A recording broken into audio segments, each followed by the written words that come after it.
And welcome back to another gameplay. Welcome back to another Der999 Shows. I am Der999, and here we are showing off on the same thing we were showing off last time, which is Carbon Grey, a historical fantasy dieselpunk tabletop RPG using a D6 system, which we'll find out today what exactly that means. Right here is the Kickstarter guide, which you can download on the Kickstarter. Links are in the description. And I'm not actually going to get it for this video, I don't think. I probably will get it in this video most likely, but for this video most likely. The other one was kind of 50-50 on it.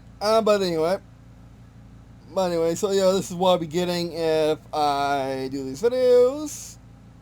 And yeah, the developers were ever so kindly to give me this opportunity via one of my press contacts, via one of my presses I'm on. And yeah. But anyway.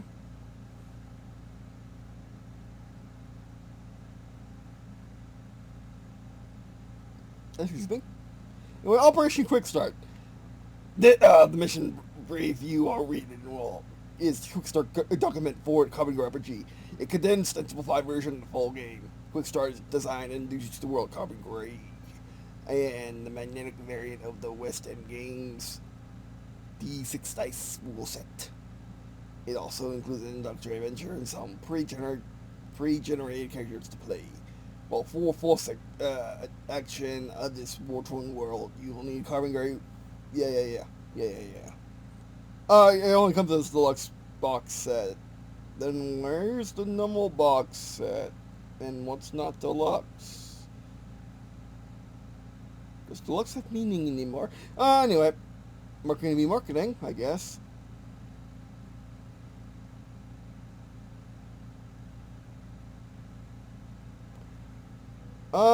Where you lie your destiny, the Carbon Grey role-playing game is a gateway to turbulent dystopian dieselpunk world at war. Whatever your role you assume is up to you.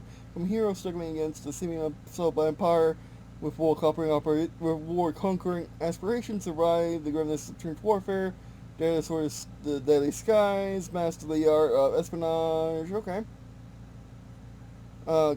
You uncover the secrets of your enemies, uncover the social hierarchy and underhanded dealings of both the nobility and underworld, uncover and learn to manipulate the strange powers that affect the reality of the world around you. In the world made for war, battle lines are fluid, skirmishes are fought not only in mud, muck, and mire, but also in the ballroom. One needs to be willing to go lengths even a small victory, or die trying. Such a world is Carbon Grey. In Carbon Grey role-playing game, fervor, dread, and action with your every dice roll. You will face the might of a nation, and there's comma there. Be forced to take grim choices, stand against the challenges, and take all missions no one else dare attempt. So steel your nerves, check your ammo, and heed the call of war. Alright, okay.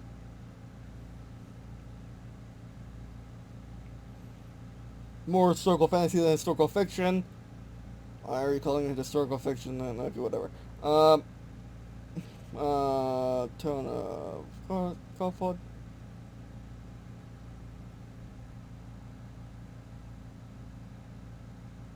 I like it. I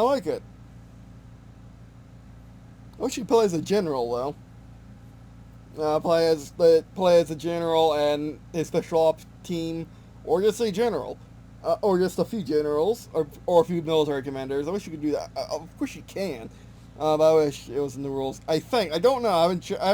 We're looking at all 24 classes in this video, but like, no general.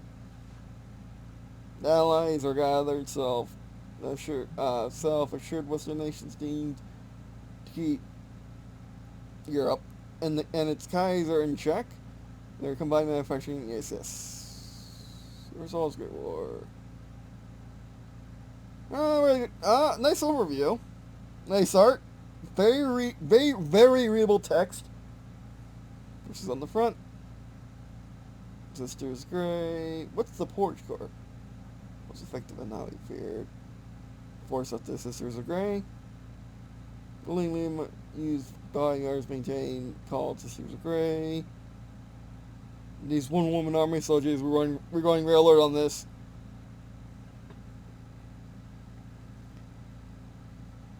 Why? Where's the one shooting the third grade? Oh, that's cool. Kaiser's most effective and highly feared. Force on the Sisters of Grey. Porch core. Or corpse in this case, really it's corpse. Porch corpse. Effective, quick effective, okay. On-base trap, full face gas mask. I really like this. This is actually maybe my favorite world-setting stage in an RPG, and I'm just coming through it. Alright, we got what is a role-playing game section. I don't think called RPG, a role-playing game is a tabletop game in which you and your friends, the players, and the GM is also a player.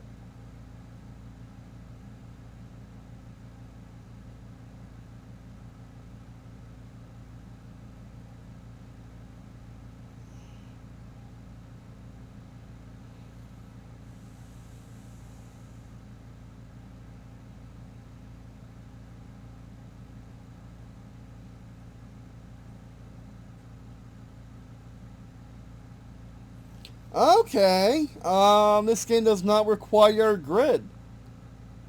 Or even a table. You just have miniatures, and those miniatures might represent your characters moving in space. So you can keep that in your... So it's easier than just playing theater of mind. That's actually... Well, I haven't always thought of that before. I actually have. But no, that's actually a really good way to do it. But yeah, by the way, you can sell miniatures and you can still promote theater of the mind. That's actually not bad. This is what I'm interested in. Western games, retro RPG roots. I wish this came up earlier, and I wish this came up earlier in the rulebook, but anyway. The D6 system is a tabletop role-playing system created by Western Games, best known as basis for movie-based tabletop games such as Star Wars and Ghostbusters RPGs. Okay, before the new ones. The D6 system is provided tabletop for many game sense. Many beloved ease apply. The D6 system, I don't agree with them calling it the D6 system. I don't, because I don't use the D6 system, I use D6s. I use something that's more of a dice pool. I use my own system around it. The D6 system is like saying the D20 system, or the percentile system.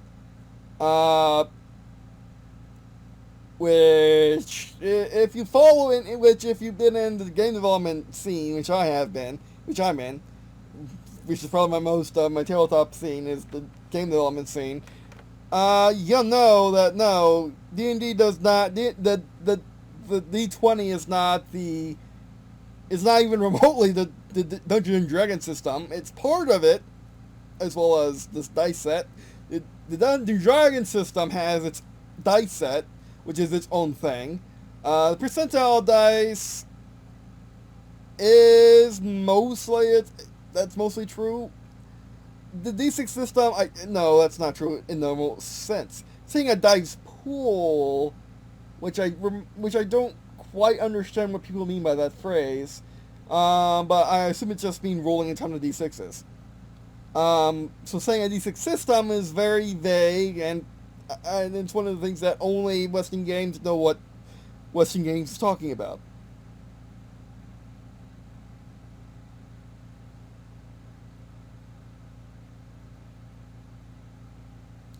Okay, here's the actual rules. Over the years, various versions of the D6 system has been developed by Western Games.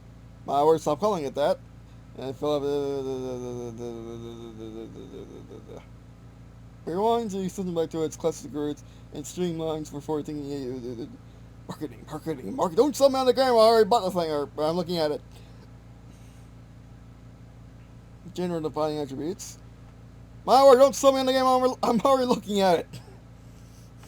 Original D6 system. What is this system? You have been telling me this system. What is it? That's saying this is. I'm about to just look at this page and say it's marketing.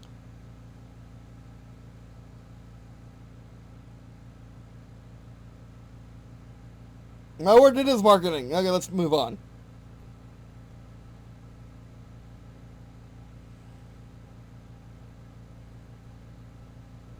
Still marketing.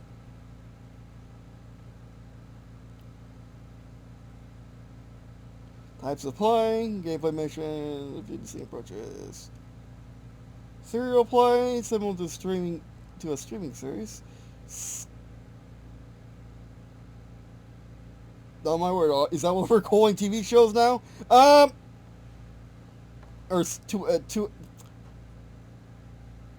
oh, what do I call them? Like, I guess a series.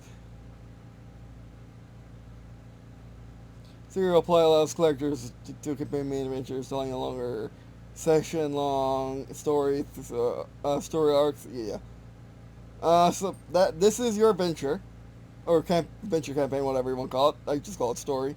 Premiere. I mean, I do this too. I do it too. But I don't trying to say I reinvented the wheel. Look how much better my round wheel is compared to your old-fashioned round wheel. But anyway, look how much more polygons it has. More rounded it is.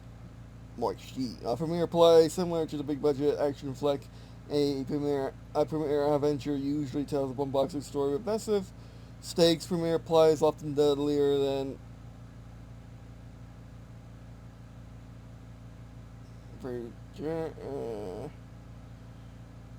okay, so Premiere plays a scenario.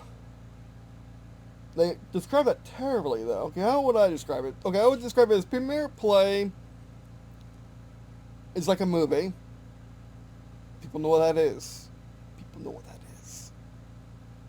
It's similar to a movie. Where unlike a normal serial play, you play a defined set of events with predetermined characters through a scenario. Similar to, let's say, to a documentary. I always say it weirdly. I say it weirdly now. To a documentary, then to a similar to a documentary, then to a video game. Something like that. That's how I would describe it. I don't know why you need to describe it though. Like it should be under serial play. Solo play? This is actually different. This is what I'm interested in. Solo adventures can't keep you warm at night, but they can keep you occupied under quarantine. I look at you. I'm looking deeply into your soul. I look at the game. I look deeply into your. I look into the game. I look deeply into your soul. I look into your soul. I look into the game. In quarantine. Like, literally, that was last year, where I live. But anyway. Like, do you think do you think the Spanish flu kept going until World War II or something? Do you think the Black Death is still, like, everywhere today? Like, we're still fighting the Black Death tooth and nail? I mean, whatever. That's a tangent for another time. Again, that's not gonna... My point is, that's not gonna age well. Like, you either make something evergreen, or do you make something to the times? This is to the times. This is not evergreen. This is very not evergreen. Like, for example, it says streaming services instead of a show. Oh, a show is what you would call a show, or a series of videos.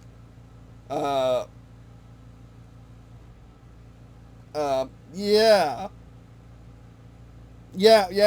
That's... This reeks of... This reeks of... I'm making this for 2020. I'm making this for a 2020 audience. Let's make sure it's only for a 2020 audience. Nothing that's really offensive. It's just not going to age well in like 20, 40 years when our kids, when my kids who are not even born, who are to be not even born yet, are going to be playing this game. I would presume be playing this game. Hopefully, be playing this game still. Not one's playing my game. But still playing this game still, and they're going to read like, what is? I'm like, oh, it's quarantine. Something that happened like 20 years ago. Much like we read about the Spanish flu, or don't, because they got buried in history because World War I happened. But anyway. Or what is streaming? We have the holodeck now. We have holo novels. Character creation. Okay, let me tell me about your character creation, because the type supply wasn't very good. The Carbon Grey RPG core rulebook walks you through crafting your own character to serve in a war-torn, rarely damaged world. You'll start with specific archetype template and tailor character differences in the world within your team. Your character lives with more and more adventures. They gain points by getting a reply to increasing skills.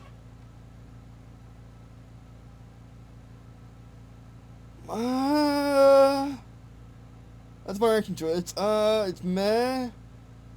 Why is that needed? Why is that needed? Character archetype.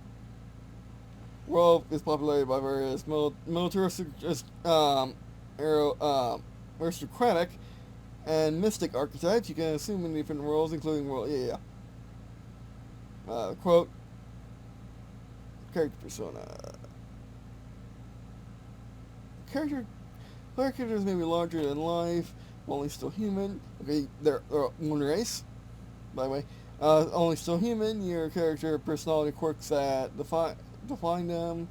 Quirks. Heroes are people too. Carbon Grey characters with serious personality quirks are balanced, enhanced physical or intellectual abilities, making them ripe for dramatic roleplay.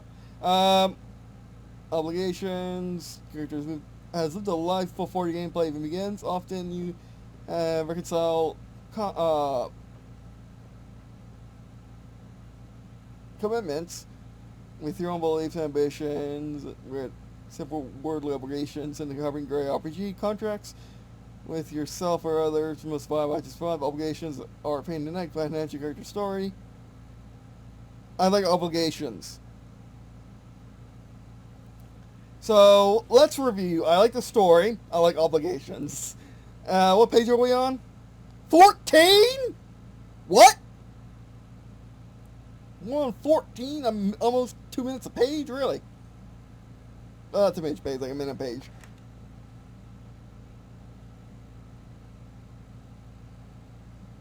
It's not necessary for gameplay, scale, game adventures. Can be used in conjunction with maps. You lied earlier. You do use maps. You do use maps. Alright. Maps and tiles to help players visualize their character and in relation to the world around them. Many of the character archetypes in the following pages have correspond. Detail, Quick start character. Chapter 6. This is chapter 6? What? You know what I mean? Like, it's chapter... This is chapter 6 already? It's only been like 12 pages, dude. Okay. Like, I have sections in my book. They're chapters, let's be honest. My book has like, like, the edition I'm working on, Average Freedom, like, Universal Tabletop Wargame RPG, it has, like, I don't know, rule book, it has like 5 chapters? All told, why? Okay, I'm gonna cheat. Oh, it's at the very, okay, yeah, it's not, it's just lying. This book lies, man. I don't like that.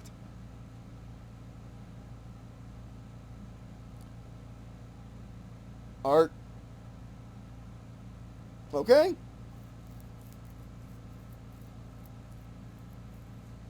We start character. Chapter 6 book contains pre-generated characters for use in the included adventure. These characters are based on archetypes displayed below. Okay. Just for the adventure, select character template. Character creation is the core of the core. The character creation chapter of the cool rulebook will help you use templates mentioned here to create a unique character in the world of Carbon Grey. Oh, we don't get character creation and the quick start guide.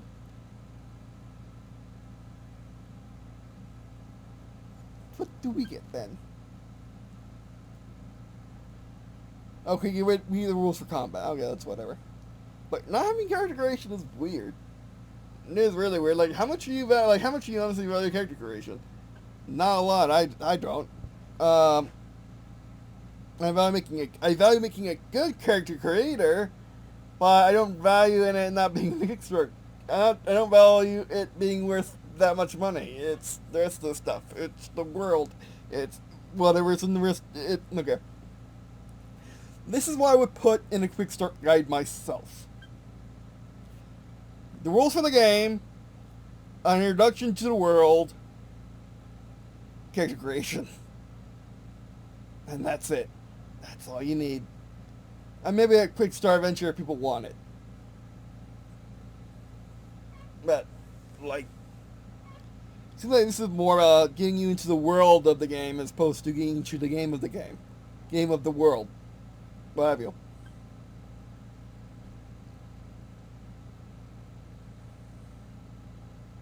They wasted a precious page on art, how I would look at it, but that's probably valuable to getting people enthralled in the game, so that's a good thing.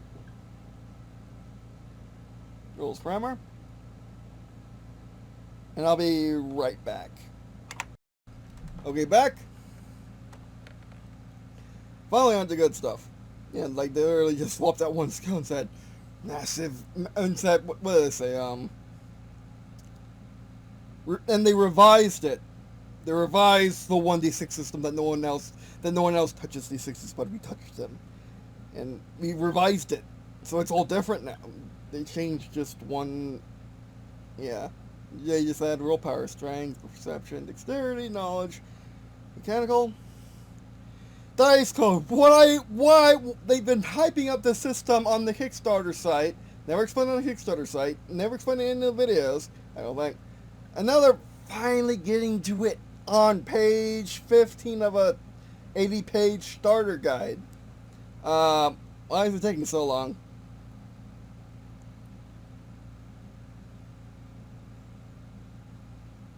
Dice code. Each attribute has a number listed attached to it. This is the dice code that tells you how many d6s, d6 dice you roll when your character does something related to that attribute. The higher an dice code, the more powerful an attribute is. Okay. Oh, that's familiar.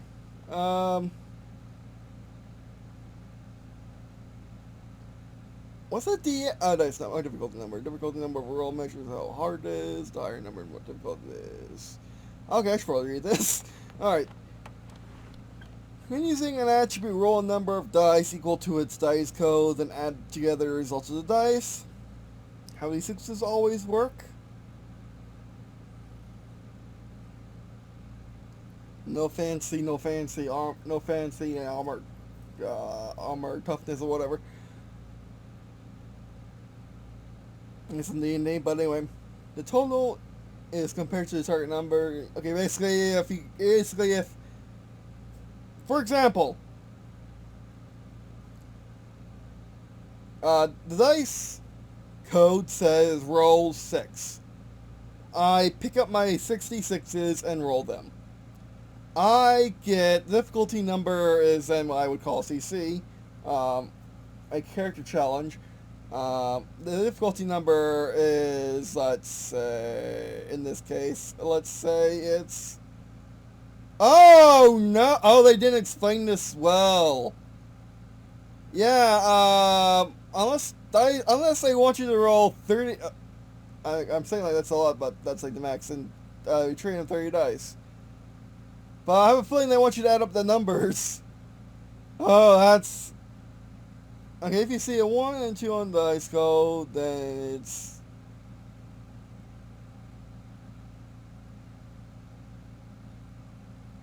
The heck is that? Is that a D3?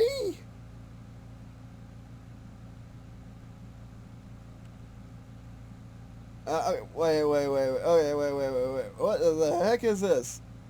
The heck? I might need to pull up my own game just to show you how I do things.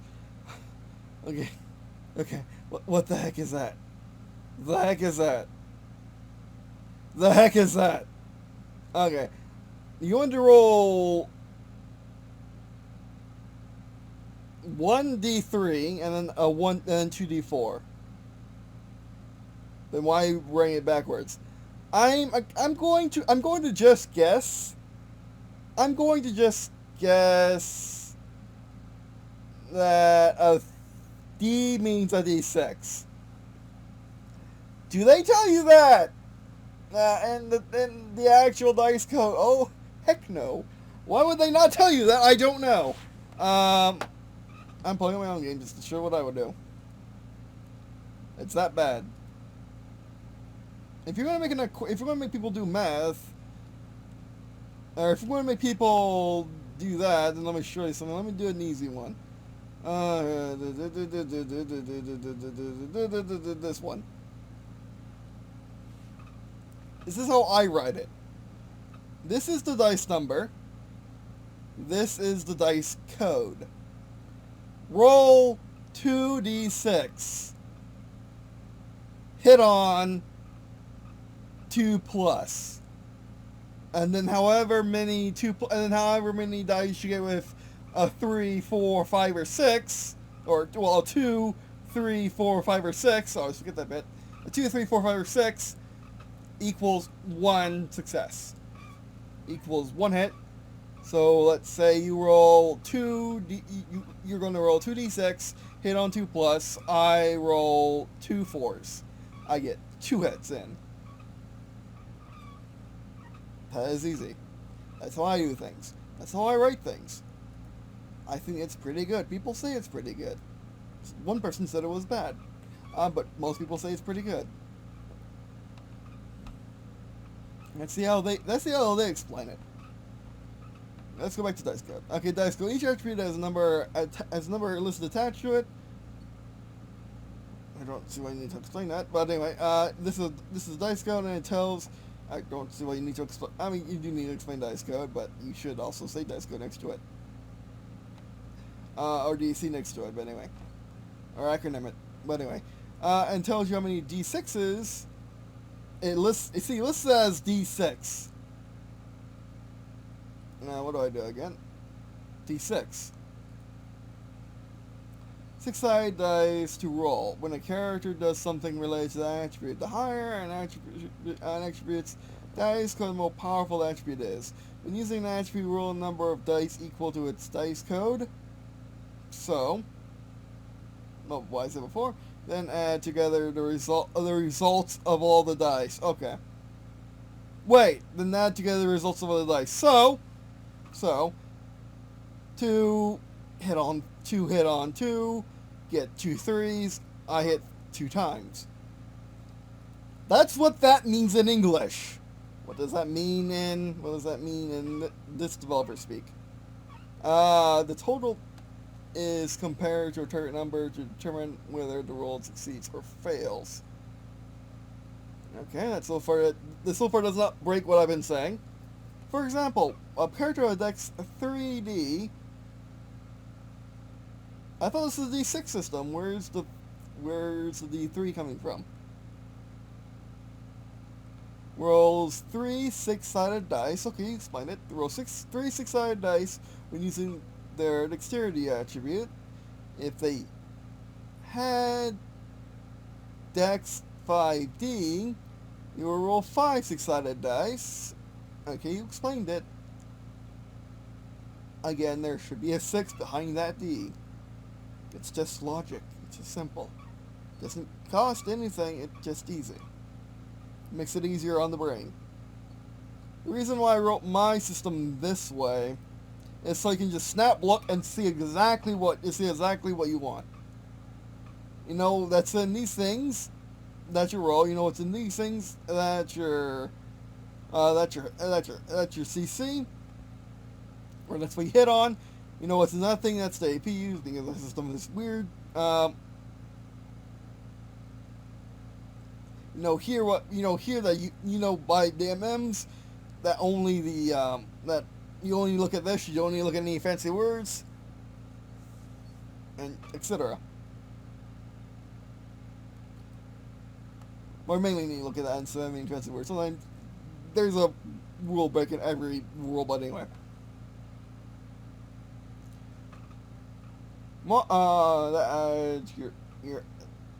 Okay. You see a +1 and a +2 add to the dice code. Take 3d6, I guess, +1, it's like 3d +1 or 4d +2. That means you add that modifier to your total after rolling the dice pool. For instance, a character with strength 3d +1 rolls 3 6-sided dice, resulting in a 2, 3, and 5 for a total of 10. They do explain it. That's good. It will be easier to explain if you use more common English, but anyway. Instead of saying results, you should say the numbers.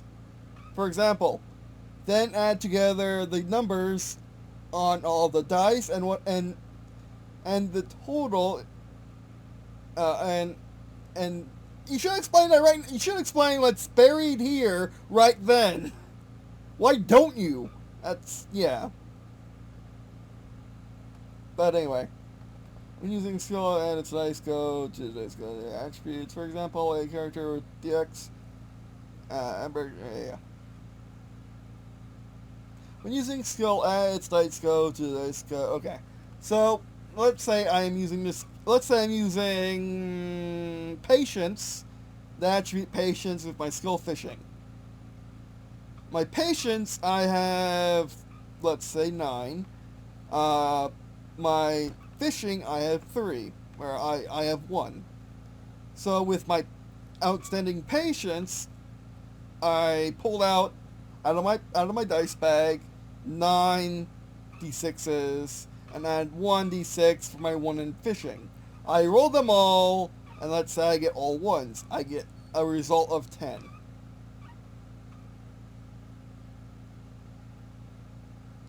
That didn't take me very long to figure out. Well, then I know that problem from talking with game development guys. It shouldn't be that hard. It shouldn't be that hard to write it differently than that. Make it be easier to understand, because that is very wonky. How they wrote it is very wonky. Difficulty numbers, difficult number where dice roll measures how easy or hard it is. You just gotta match that number. You gotta match or exceed that number. Does it match or exceed?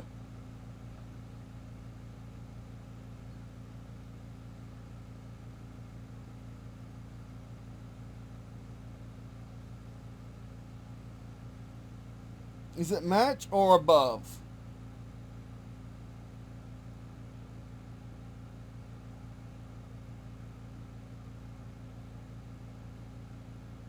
I mean, as far other times, the character attribute or dice scores compared to someone else's. Usually, someone who's actively trying to interfere or stop them. Whoever rolls higher wins. Why is that like on the bottom of the chart? That should be part of the chart. So I catch someone who's skimming through this. Okay, let's read it. A difficulty number of a dice roll measures how easy or hard it is. The higher the difficulty number, the more difficult the task. After rolling a dice pool, there they go, using dice pool. When they mostly just say, yeah, it's our magical D6 system. Add any modifiers to the result and compare the total number of the end. If total equals or exceeds to the end, it's a success. If it isn't, it's a fail. Equals or exceeds, okay, they do say.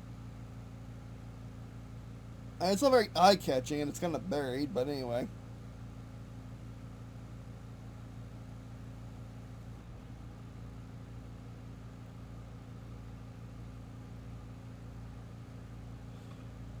For glass, that's really hard to read. For a classic D6 system fan, if you're coming from Carbon Grey from previous D6 system games, like, yeah, You know, its attributes are a bit different. They're broken. Yeah. Why didn't you just say that? Why waste all that words over? Why waste all that text, all that ink from before? Why not just put that up there? Why not put this entire image up there?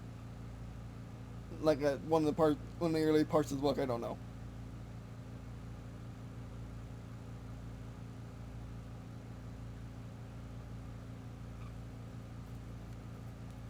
It's called a pose rule where you can do things like hanging. The heck? Why doesn't, is that carrying up on that? Why is that in the middle of that? What the heck? Okay, let me explain what's going on here. This is the beginning of this segment of text. There's picture. There's picture. There's singing picture. This is the end of the text. The heck? That's not right. It should begin with success and failure, and have this on this page. Why is that picture there when this text should be there instead? That's not good.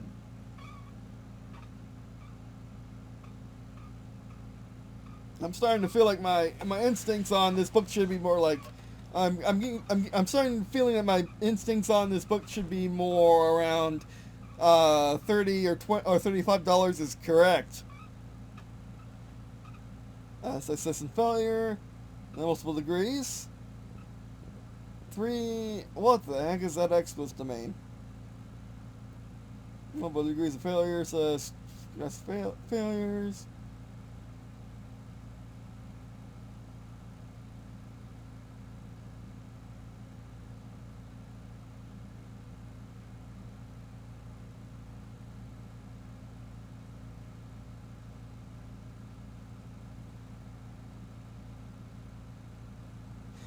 Okay, DN. What's DN? Why can't they just say it right there? Jeez. It's hard. Such hard. I guess. But anyway.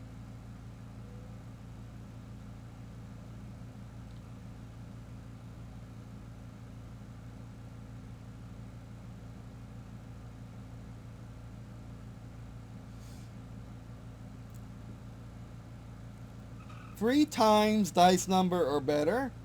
Oh, they're using times almost. Why are they using times? Why using third grade math instead of first grade math? Why use, seriously though, why use third grade math and why use fourth grade math when you could just use first grade math?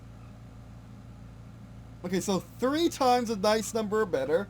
Let's say this dice number is let's say this dice number is 10. So 30 or better. So you rolled. So the numbers of dice. So the numbers. So that it's really hard to explain. Why did they do it this way? This is not going to help a newcomer to RPGs. Okay. So. Using the fishing example again. You roll 10 d6s. You got all 1s, and you got 10. Or let's say you got all 3s, and you got 30. And then the difficulty number was 1. So now you got 30 times the difficulty number, I think, more or less. Then you got 30 times the difficulty number. Then you got exceptional success. X means times. Why don't you tell me that? Why is that assumed? Why is that assumed that people understand in this equation that X means times when that's not how you write that? It's like, let me show you how to write that. Let me show you how you write that. Where's my thing? There's my thing. Let's how you write that. This is how you write a freaking times equation. 3x3 equals whatever. Okay, let's be serious. 9. Not whatever the frick this is.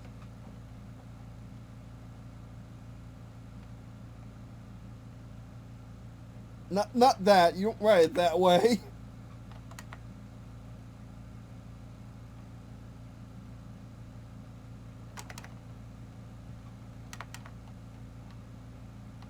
So let's use our example again 3 times.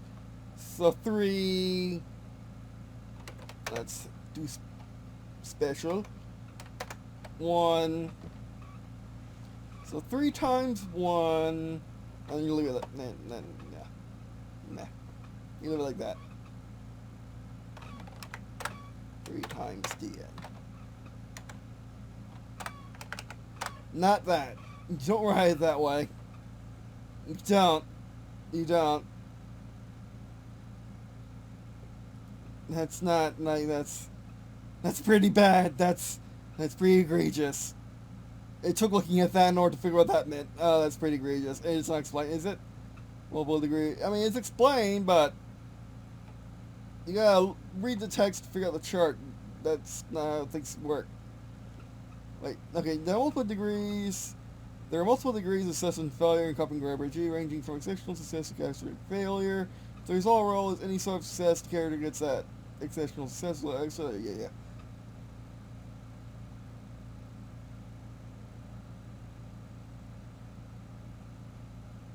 No, they're not explaining it. They didn't explain it.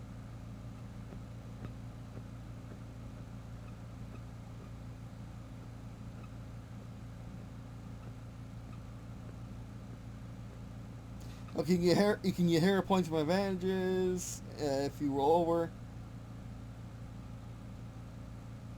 Oh no, advantage. Okay, wait. There's also a wild die. Never explode. There's one special die that has grimmack effect on the situation. The wild die is always hard dice full, even when making a trivia skill roll, even if no other dice are rolled.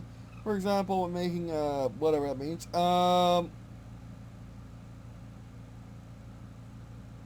You distinguish the wild die from other dice to have different size or color. That's important because it's just badge. The wild die. If the wild die says something, something good happens.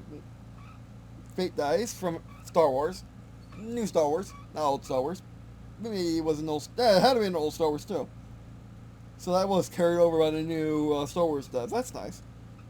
Complication with their fancy dice. With the wild dice, something disadvantage happens. It's just what's penalties.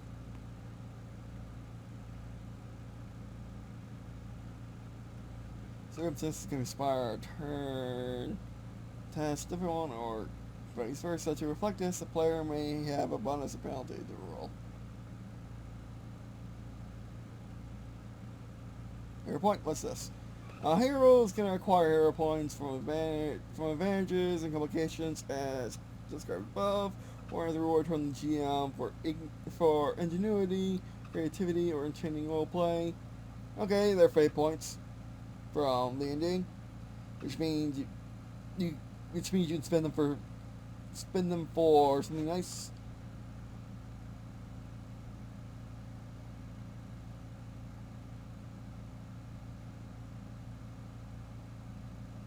The nice things you can get for double the dice code for a single roll. Other penalties are applied before rolling.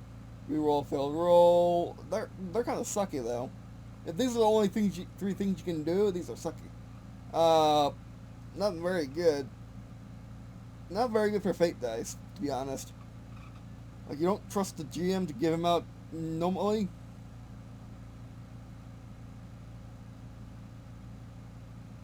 Or trust your game system to generate them normally or whatever. Like, generate it from getting exceptional success or an ordinary. Yeah, from getting an exceptional success or whatever. You should get a fate dice probably. Or you should get a hero point.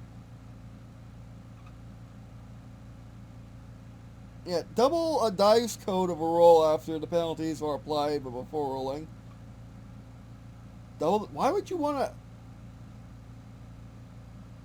Okay, dice code. Oh yeah, you can add more dice. That's good. Actually, that's probably the best one. The best one, and that's kind of sucky. I mean, if you get wounded, you're only going to reduce it by 1. If you get incapacitated or mortally wounded, you're only going to reduce it by 2, and you're just going to go to stun. I'm assuming stun goes away in gameplay, but other than that, it's just junk. Yeah, the only thing that's really worth it is a roll that you really need to hit, but why didn't you just use that anyway? Yeah, why not just use dice, upping the dice code anyway? Again, like, they're not trusting the players and GM to use this in gameplay, or use this narratively. They want it strictly for gameplay, which is not the best. Like, there should be a third one saying, use for however you want. However you want, as long as the GM is, approves of it. But anyway, I'm coming right to tracks time in different ways. How long it takes to do something? Okay.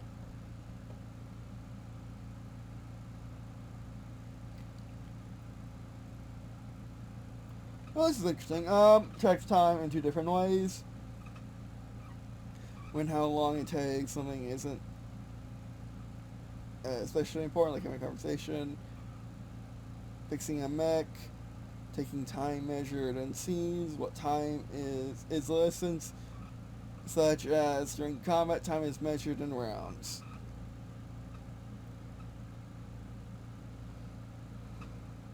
Scenes last as long as necessary to resolve a situation. A conversation with Green beside you could be a scene, as it could manage to be several, as it could be a montage of several conversations, and the ball thing of scene as a moving picture.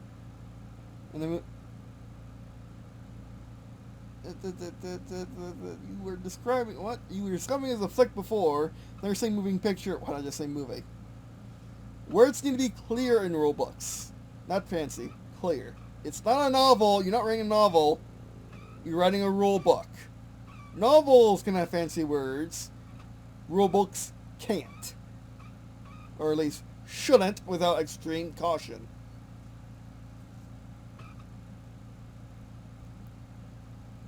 Once the scene plays, it's when the story action cuts to something else. Rounds are much more concrete. Each round is about 5 seconds long. Combat occurs in rounds, but other things can be as well, such as players picking their lock sail. Yeah.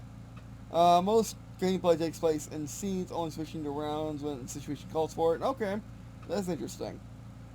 Unlike D&D, where it's always rounds and almost never scenes. In my game, it honestly depends on the playstyle of the group. They can play almost entirely in narrative if they want, or almost entirely in scenes, or almost entirely in rounds if they want. Pretty basic and slow action.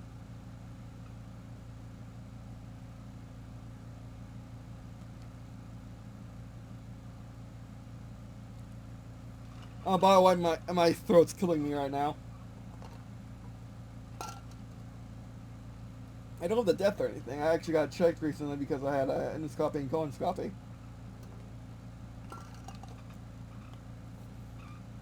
So we're going to wrap up this part of the video here, and then we continue with another one.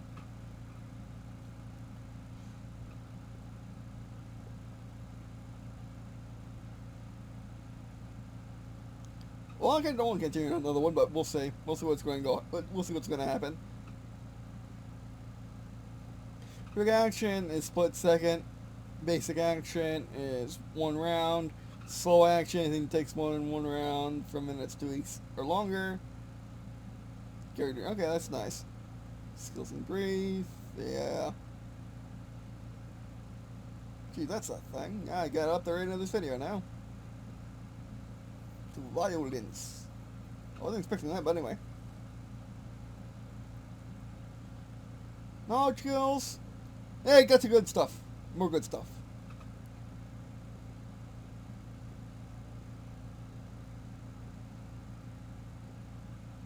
Three skills, character, vehicle, and grand. They don't have the space system which I invented and is mine, and you can't have it. I'm kidding, of course, but that's how they would write it if they were me. If they invented the space system. But anyway. Or the Space Dynasty, as I call it, actually. It just fits because of how fancy their names are. Skill, that when two things significantly different skills interact, we compare them using 3 scales. Character, vehicle, or grand. There's a broad range of sizes within each scale, but not as much that those differences affect dice rolls.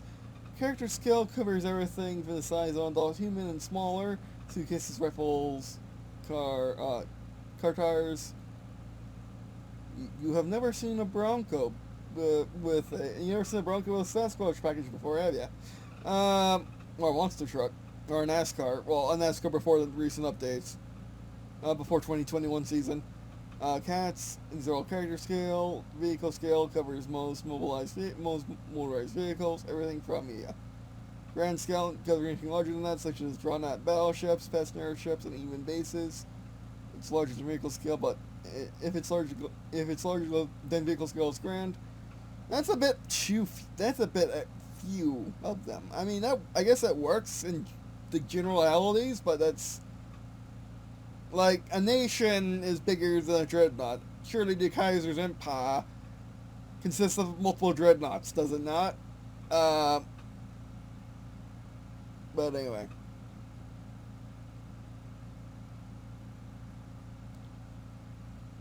Common tasks.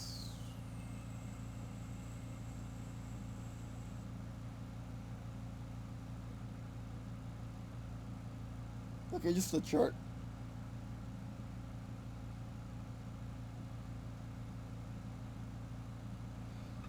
Trusting to luck. Sometimes the character is forced to rely on pure luck. They're tucked into a bar to have pursuers. Their pitchfork they can use as a makeshift weapon they could find. And I mind sweating nitroglycerin and artillery fire as panicked the unlucky carrying it. Will the animal rear up and dump it or take off in a gallop, possibly right towards heavy guns the TNT stated for in the first place? Situations like these, the GM doesn't feel like saying yes or no. For whatever reason, they can ask the player to roll wild dice. Okay, whatever. More pictures with waste space in my world. in my style, anyway. It's a big part of Carbon Grey story. It's a big part of Carbon Grey RPG 2. As such, combat is specific rules that help the action straight without slowing it down.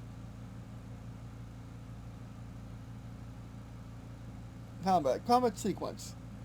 Set the scene, determine order, discussion time, action time, end the round, wash and repeat, rolling initiative. Surprise, there's that chibi lady. Surprise, declaring, I guess she's the main character of the book. And that's an M16. The hacks? What hacks did you use to bring that into this game?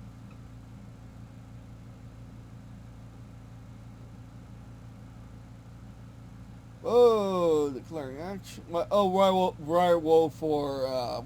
werewolf initiative, I guess. Distances. I mean, all this is fairly standard.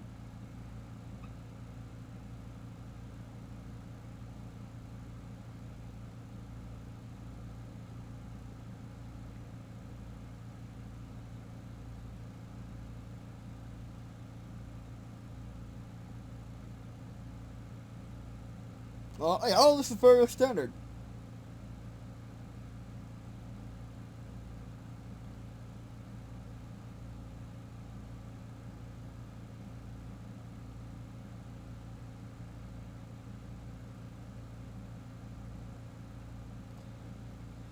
The weapons. Again, the lack of 6 disturbs me.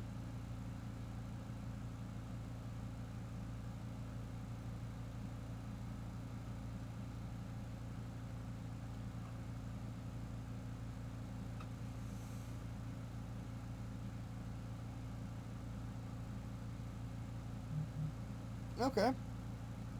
That's a really short range for a rifle. Oh, I guess attributes. It's a 5d6 for damage, and then you got be a really good shot with it.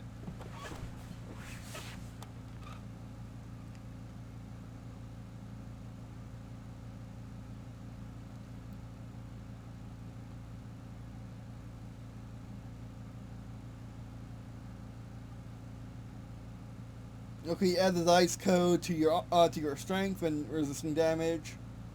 That's not bad.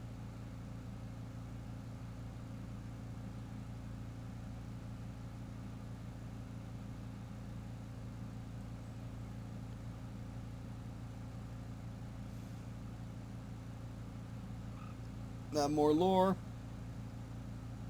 Actually, oh no, these are characters. Okay, this is how they handle the characters. Yeah, I don't see why they need cards. I don't see why they need cards. Cards are nice, but you know they don't really need them.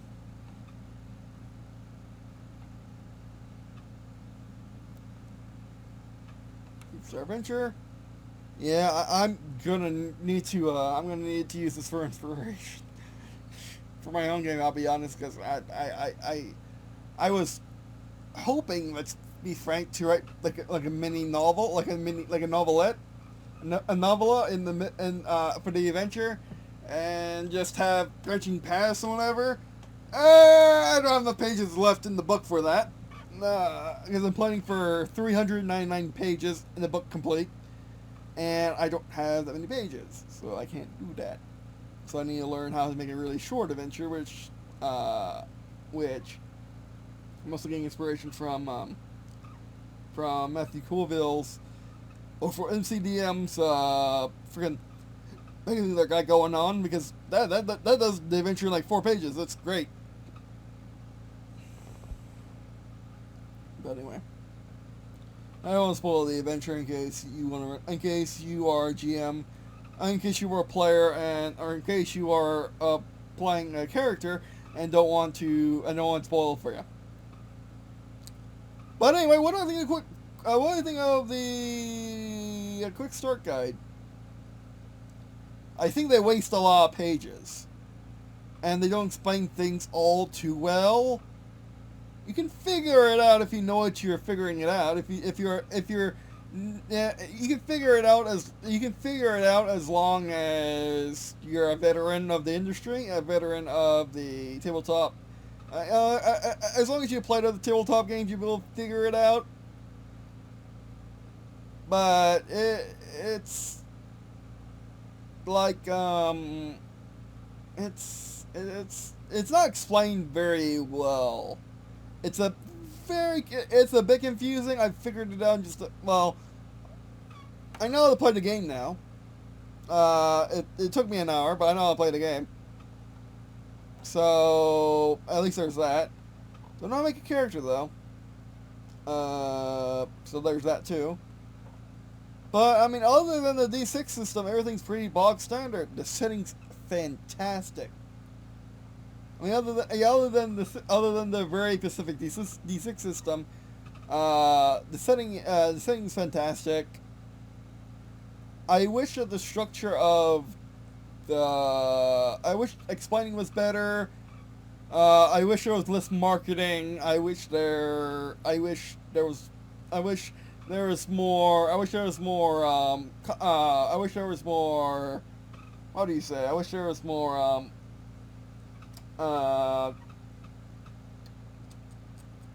What's the word for it?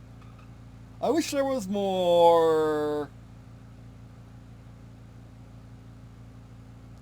I wish it was more compressed. Right now, it's very. How do you say? It's very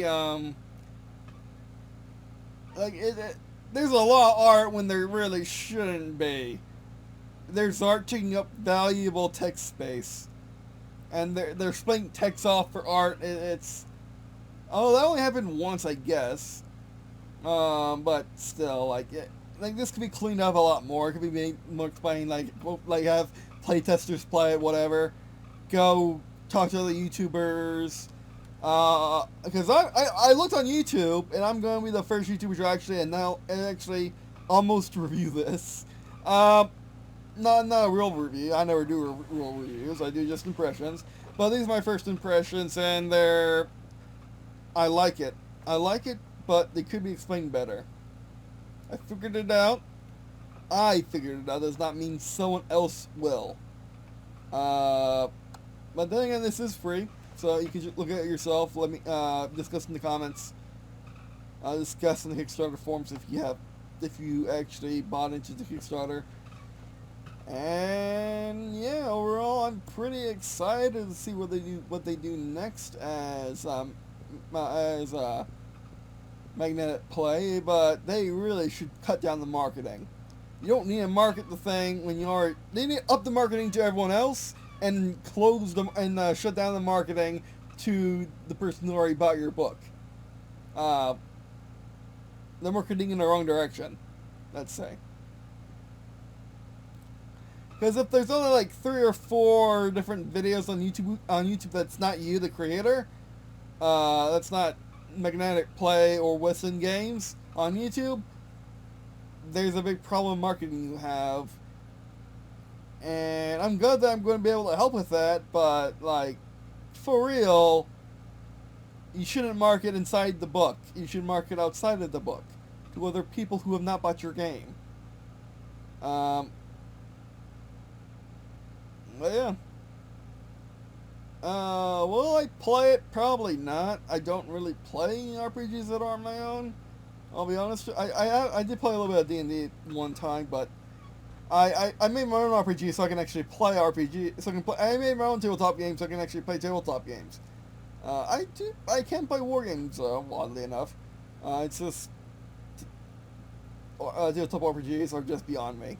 And this doesn't help. This is not one I can really play either. It's close, but let's say I got confused.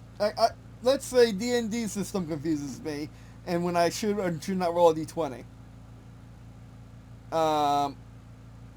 That confuses me, and that actually denounces and actually says which dice you're using, which dice you need to use.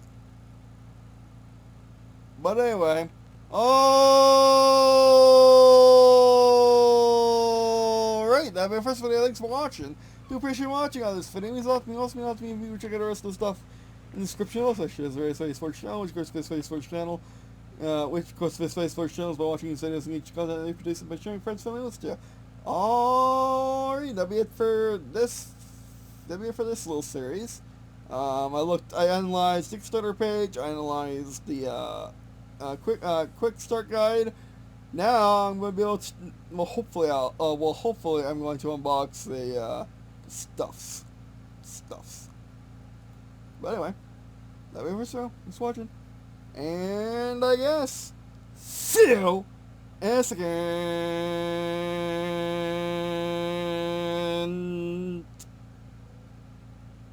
Hold it. The stuff, links to the Kickstarter page is in the description. And I guess, see you in a second.